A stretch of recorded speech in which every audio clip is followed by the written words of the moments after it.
Hi everyone, কাল আমরা একটা রেস্টুরেন্টে গিয়েছিলাম। তো রেস্টুরেন্টে গিয়ে প্রথমেই 4টে কোল্ড ড্রিঙ্কস অর্ডার করেছিলাম। তো কোল্ড ড্রিঙ্কসটা আমার হাজব্যান্ডের এতটাই ভালো লেগে গেছিল যে ও নিজেরটা কমপ্লিট খেয়ে আমার তাও হাফটা খেয়ে নিয়েছিল।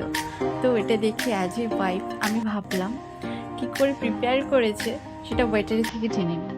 ওয়েটারের থেকে ইনগ্রিডিয়েন্টসগুলো জেনে নিয়েছি, তারপরে ভাবলাম বাড়িতে প্রিপেয়ার করব।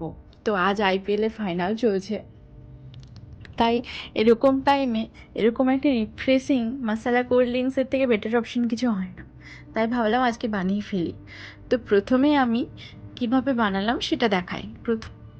এরপর যে যে ইনগ্রিডিয়েন্টসগুলো নিয়েছি সেগুলি হলো জলজিরা পাউডার, চাট মশলা, জিরে গুঁড়ো, ব্ল্যাক সল্ট পাউডার, লেবু, কোল্ড ড্রিঙ্কস, আইস কিউব। প্রথমে আমি একটা লেবুকে নিয়ে দুটো স্লাইস করে নিচ্ছি।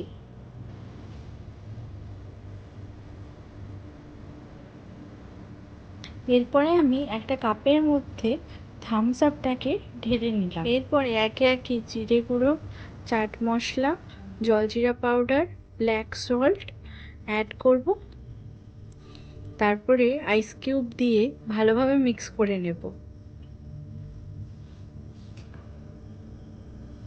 ভালোভাবে মিক্স করে নিলেই রেডি আমাদের রিফ্রেশিং মশলা কোল্ড ড্রিঙ্কস, যেটা রেস্টুরেন্টে কস্ট 99 রুপিস। সেটা আপনারা বাড়িতে অল্প খরচে মাত্র 30 টাকা খরচেই বাড়িতে বানিয়ে নিতে পারেন সেম টেস্টের মশলা। টেস্টটা এক্স্যাক্টলি রেস্টুরেন্টের মতনই হয়েছিল। আপনারাও বাড়িতে ট্রাই করবেন কম খরচে রেস্টুরেন্টের মতো মশলা কোল্ড ড্রিঙ্কস বানানোর। আর কেমন হলো আমাকে অবশ্যই জানাবেন।